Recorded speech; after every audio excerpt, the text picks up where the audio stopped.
ಸಂಬಂಧಪಟ್ಟಂತೆ ಬಹಳ ಆಕ್ಟಿವ್ ಆಗಿ ಓಡಾಡ್ತಾ ಇರುವಂತಹ 2-3 ಹೆಸರುಗಳು ಯಾವುದು ಅಂತ ಕೇಳಿದ್ರೆ ಮುಂಚೂಣಿಯಲ್ಲಿ ಬರೋದೇ ಸ್ನೇಹಮಯಿ ಕೃಷ್ಣ ಅವರ ಹೆಸರು.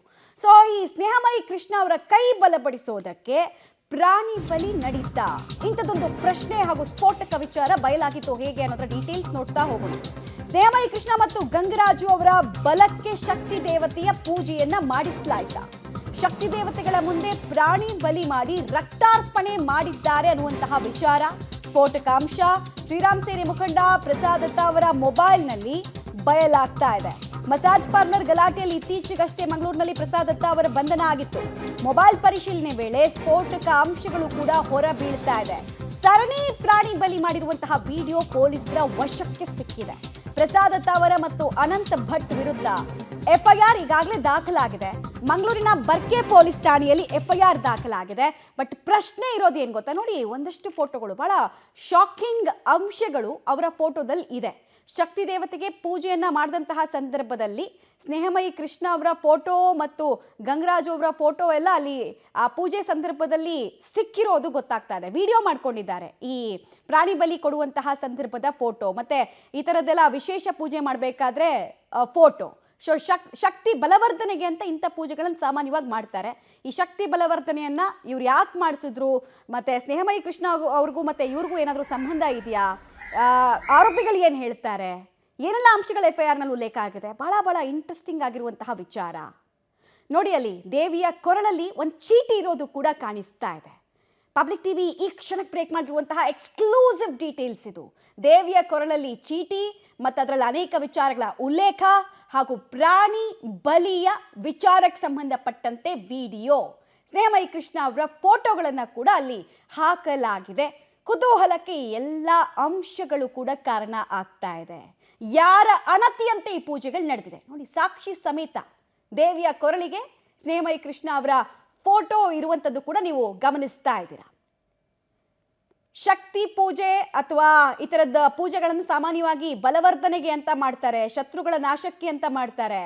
ಯುದ್ಧ ಮಾಡುವಂತಹ ಸಂದರ್ಭದಲ್ಲಿ ಎದುರುಗಡೆ ಇರುವಂತಹ ವ್ಯಕ್ತಿಯನ್ನು ವೀಕ್ ಮಾಡಿ ಇವರಿಗೆ ಇನ್ನಷ್ಟು ಶಕ್ತಿ ಸಿಗಲಿ ಅಂತೆಲ್ಲ ಒಂದು ನಂಬಿಕೆಯಲ್ಲಿ ಮಾಡ್ತಾರೆ. ಬಟ್ ಪ್ರಾಣಿ ಬಲಿ ನಡೀತಾ ಇದೇ ಹೆಸರಲ್ಲಿ ಏನೇನೋ ಇಂಟ್ರೆಸ್ಟಿಂಗ್ ಆಗಿರುವಂತಹ, ಆಘಾತಕಾರಿ ಆಗಿರುವಂತಹ ಡೀಟೇಲ್ಸು ಪೊಲೀಸರ ಕೈಗೆ ಸಿಕ್ಕಿದೆ. ಈ ಪ್ರಕರಣದ ತನಿಖೆ ಶುರು ಇಚ್ಕೊಂಡಿದ್ದಾರೆ ಪೊಲೀಸರು. ದೇವಿಗೆ ಮದ್ಯದ ಅಭಿಷೇಕ ಮಾಡ್ತಾ ಇರುವಂತಹ ಫೋಟೋ, ವಿಡಿಯೋ ಎಲ್ಲವೂ ಕೂಡ ಲಭ್ಯ ಆಗಿದೆ. ಆರೋಪಿಗಳ ಮೊಬೈಲ್ನಲ್ಲಿ ಸಿಕ್ಕಿರುವಂತಹ ಒಂದೊಂದು ವಿಡಿಯೋ ಕೂಡ ಕೆಲ ಭಯಾನಕತೆಯನ್ನು ತೆರೆದುಕೊಳ್ಳುವಂತೆ ಮಾಡ್ತಾ ಇದೆ.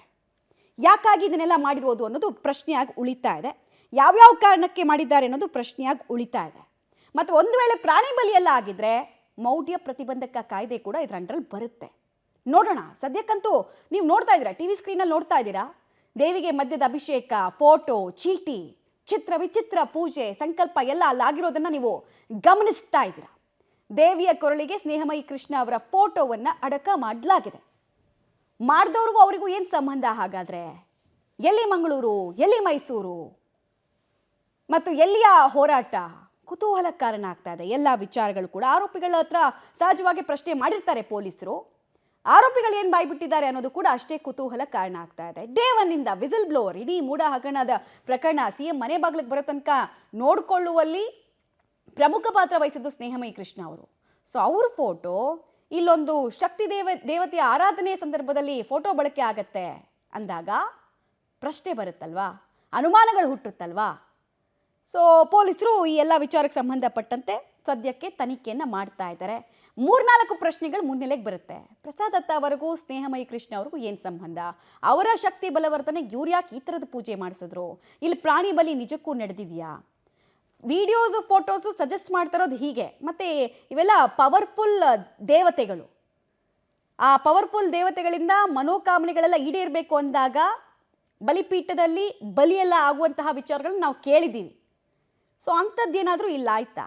ಡೀಟೇಲ್ಸ್ ಕೊಡ್ತಾರೆ ಮುರಳಿ, ನೇರ ಸಂಪರ್ಕದಲ್ಲಿ ಜಾಯ್ನ್ ಆಗ್ತಾರೆ. ಮುರಳಿ, ಸಾಕಷ್ಟು ಶಾಕಿಂಗ್ ವಿಚಾರಗಳು ಪ್ರಸಾದ್ ದತ್ತ ಅವರ ಅಕ್ಯೂಸ್ಡ್ ಮೊಬೈಲ್ನಲ್ಲಿ ಸಿಕ್ಕಿದೆ ಅಂತ. ಸೊ ಬೇಸಿಕ್ ಕ್ವೆಶ್ಚನ್ ಮೂಡೋದು, ಪ್ರಸಾದ್ ದತ್ತ ಅವರಿಗೂ ಸ್ನೇಹಮಯಿ ಕೃಷ್ಣ ಅವ್ರಿಗೂ ಏನು ಸಂಬಂಧ, ಮತ್ತು ಅಕ್ಯೂಸ್ಡ್ಗಳು ಸಿಕ್ಕಿರುವಂತಹ ವಿಡಿಯೋಗೆ ಸಂಬಂಧಪಟ್ಟಂತೆ ಬಾಯಿ ಬಿಟ್ಟಿರುವಂತಹ ಅಂಶಗಳು ಏನು ಅಂತ. ಮಮತಾ, ಖಂಡಿತವಾಗಿಯೂ ಈ ರೀತಿಯ ಅನುಮಾನಗಳು ಕಾಡೋಂಥ ಸಾಧ್ಯತೆಗಳು ಹೆಚ್ಚಾಗಿರುವಂಥದ್ದು. ಯಾಕೆಂದರೆ ಪ್ರಸಾದ್ ಅತ್ತಾವರ ಇರುವಂಥದ್ದು ಮಂಗಳೂರಿನಲ್ಲಿ, ಸ್ನೇಹಮಯಿ ಕೃಷ್ಣ ಇರುವಂಥದ್ದು ಮೈಸೂರಿನಲ್ಲಿ.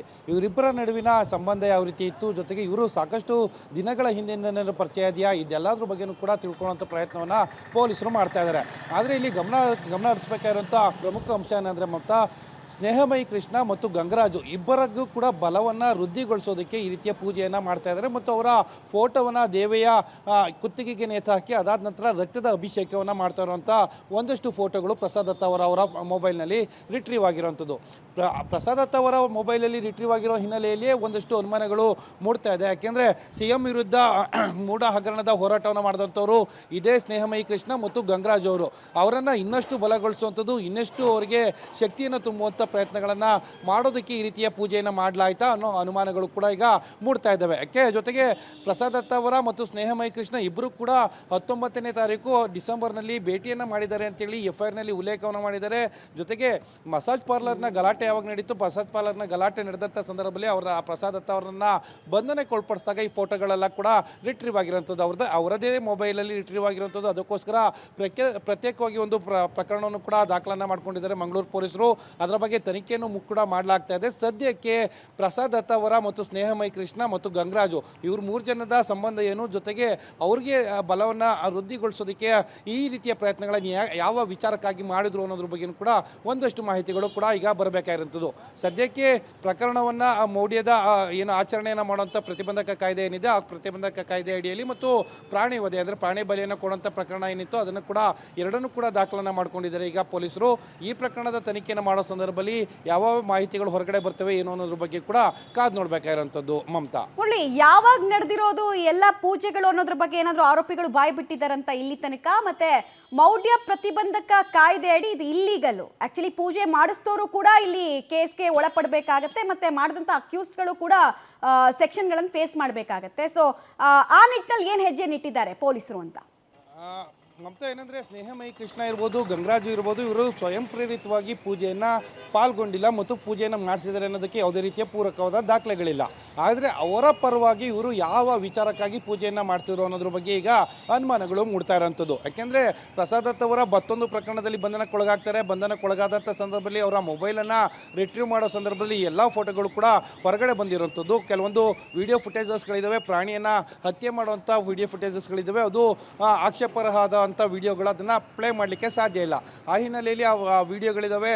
ಸರಣಿಯಾಗಿ ಪ್ರಾಣಿ ಬಲಿಯನ್ನು ಮಾಡುವಂಥದ್ದು, ಅದಾದ ನಂತರ ಆ ಪ್ರಾಣಿ ಬಲಿಯನ್ನು ಮಾಡಿದ ಬಳಿಕ ಅದರಲ್ಲಿ ಬರುವಂಥ ರಕ್ತ ಏನಿತ್ತು ಆ ರಕ್ತವನ್ನು ಈ ಫೋಟೋಗಳ ಮೇಲೆ ಅಂದರೆ ಗಂಗರಾಜ್ ಅವರು ಇರ್ಬೋದು ಮತ್ತು ಸ್ನೇಹಮಯಿ ಕೃಷ್ಣ ಇರ್ಬೋದು ಇವರಿಬ್ಬರ ಫೋಟೋ ಮೇಲೆ ರಕ್ತದ ಅಭಿಷೇಕವನ್ನು ಮಾಡಿಸುವಂಥದ್ದು, ಅವ್ರಿಗೆ ಇನ್ನೊಂದಷ್ಟು ವೃದ್ಧಿಯನ್ನು ಬರಲಿಕ್ಕೆ ಮತ್ತು ಮದ್ಯದ ಅಭಿಷೇಕವನ್ನು ಮಾಡುವಂಥದ್ದು. ಜೊತೆಗೆ ಯಾರ್ಯಾರು ಈ ಮೂಢ ಹಗರಣದಲ್ಲಿ ಹೋರಾಟವನ್ನು ಮಾಡ್ತಾಯಿದ್ರು ಅವರ ಹೆಸರುಗಳನ್ನೆಲ್ಲ ಕೂಡ ಚೀಟಿಯಲ್ಲಿ ಬರೆದು ದೇವರ ಕುತ್ತಿಗೆಯಲ್ಲಿ ನೇತಾಕಿ ಅದಾದ ನಂತರ ಅದಕ್ಕೂ ಕೂಡ ರಕ್ತದ ಅಭಿಷೇಕನ ಮಾಡುವಂಥ ಕೆಲಸಗಳನ್ನು ಮಾಡ್ತಾಯಿದ್ದಾರೆ. ಇಲ್ಲಿ ಇಬ್ಬರು ಅನಂತ ಭಟ್ ಮತ್ತು ಪ್ರಸಾದ್ ದತ್ತ ಅವರು ಇಬ್ಬರು ಕೂಡ ಈ ಪೂಜೆಯಲ್ಲಿ ಪಾಲ್ಗೊಂಡಿದ್ರು ಅನ್ನೋದ್ರ ಬಗ್ಗೆ ಮಾಹಿತಿ ಇದ್ದ ಹಿನ್ನೆಲೆಯಲ್ಲಿ ಅವರಿಬ್ಬರ ವಿರುದ್ಧ ಈಗ FIR ಅನ್ನು ದಾಖಲು ಮಾಡ್ಕೊಂಡಿದ್ದಾರೆ. ಸ್ನೇಹಮಯಿ ಕೃಷ್ಣ ಇದರಲ್ಲಿ ಇಲ್ಲ ಅನ್ನೋದ್ರ ಬಗ್ಗೆ ಸ್ಪಷ್ಟನೆಗಳಿದ್ದಾವೆ, ಯಾಕೆಂದರೆ ಅದಕ್ಕೆ ಪೂರಕವಾದ ಸಾಕ್ಷಿಗಳಿಲ್ಲ.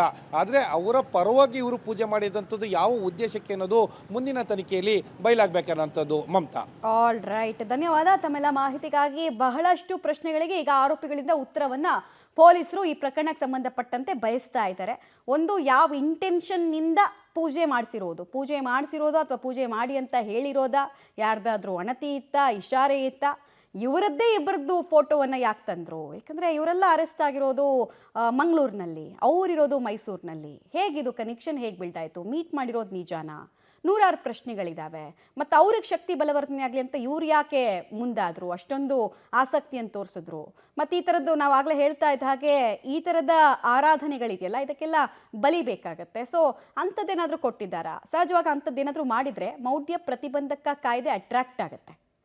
ಮೌಢ್ಯ ಪ್ರತಿಬಂಧಕ ಕಾಯ್ದೆಯಲ್ಲಿ ಯಾರು ಪೂಜೆ ಮಾಡಿಸೋದಕ್ಕೆ ಹೇಳಿದ್ರು, ಪೂಜೆ ಮಾಡಿದವರು ಎಲ್ಲರೂ ಕೂಡ ಒಳಗೆ ಹೋಗಬೇಕಾಗತ್ತೆ. ಸೊ ಕುತೂಹಲಕ್ಕಂತೂ ಈ ಪ್ರಕರಣ ಕಾರಣ ಆಗ್ತಾ ಇದೆ. ನಿಮಗೆ ಆ ವಿಡಿಯೋಸ್ ಮತ್ತು ಫೋಟೋಸನ್ನು ಒಂದೊಂದಾಗೆ ತೋರಿಸ್ತಾ ಇದ್ದೀವಿ. ಇದೆಲ್ಲವೂ ಕೂಡ ಅಕ್ಯೂಸ್ಡ್ ಮೊಬೈಲ್ನಲ್ಲಿ ಪೊಲೀಸರು ರಿಕವರ್ ಮಾಡಿರುವಂತಹ ಅಂಶಗಳು.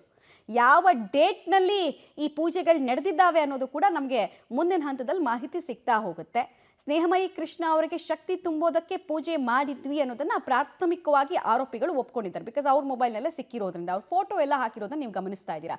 ಗಂಗರಾಜು, ಸ್ನೇಹಮಯಿ ಕೃಷ್ಣ ಅವರ ಫೋಟೋ ಆ ದೇವಿಯ ಕೊರಳಲ್ಲಿ ಇರೋದನ್ನ ಗಮನಿಸ್ತಾ ಇದ್ದೀರಾ. ಮತ್ತೆ ರಕ್ತಾಭಿಷೇಕವನ್ನ ಕೂಡ ಮಾಡಿರೋದನ್ನ ನೀವು ಗಮನಿಸ್ತಾ ಇದ್ದೀರಾ. ಮತ್ತೆ ಬಲಿಪೀಠದಲ್ಲಿ ಪ್ರಾಣಿಗಳ ವಧೆ ಎಲ್ಲ ಆಗಿದೆ ಅಂತ ಮಾಹಿತಿ ಇದೆ ಪೊಲೀಸ್ ಮೂಲಗಳಿಂದ. ಅದ್ರ ಬಗ್ಗೆ ಒಂದಷ್ಟು ಕನ್ಫರ್ಮೇಷನ್ ಮುಂದಿನ ಹಂತದಲ್ಲಿ ನಮ್ಗೆ ಸಿಗ್ತಾ ಹೋಗುತ್ತೆ. ಬಟ್ ಶಾಕಿಂಗ್ ಡೀಟೇಲ್ಸ್ ಏನೆಲ್ಲ ವಿಚಾರಗಳು ಮುನ್ನೆಲೆಗೆ ಬರ್ತಾ ಇದೆ. ತುಂಬಾ ಜನ ಹೇಳ್ತಾ ಇದ್ರು ಈ ವಾಮಾಚಾರ ಮತ್ತೆ ಶಕ್ತಿ ದೇವತೆಗಳ ಆರಾಧನೆಯನ್ನ ಮಾಡ್ತಾ ಇದ್ದಾರೆ ಈ ಕೇಸ್ನಲ್ಲಿ ಅಂತ. ಬಟ್ ಯಾವುದಕ್ಕೂ ಪುರಾವೆಗಳಿರಲಿಲ್ಲ. ಬಟ್ ಮಂಗಳೂರಿನ ಅಕ್ಯೂಸ್ಡ್ಗಳ ಮೊಬೈಲ್ನಲ್ಲಿ ಸಿಕ್ಕಂತಹ ಅಂಶಗಳು ಈ ಪ್ರಕರಣಕ್ಕೆ ಹೊಸ ದಿಕ್ಕು, ಹೊಸ ಆಯಾಮವನ್ನಂತೂ ಓಪನ್ ಮಾಡಿಕೊಡ್ತಾ ಇದೆ.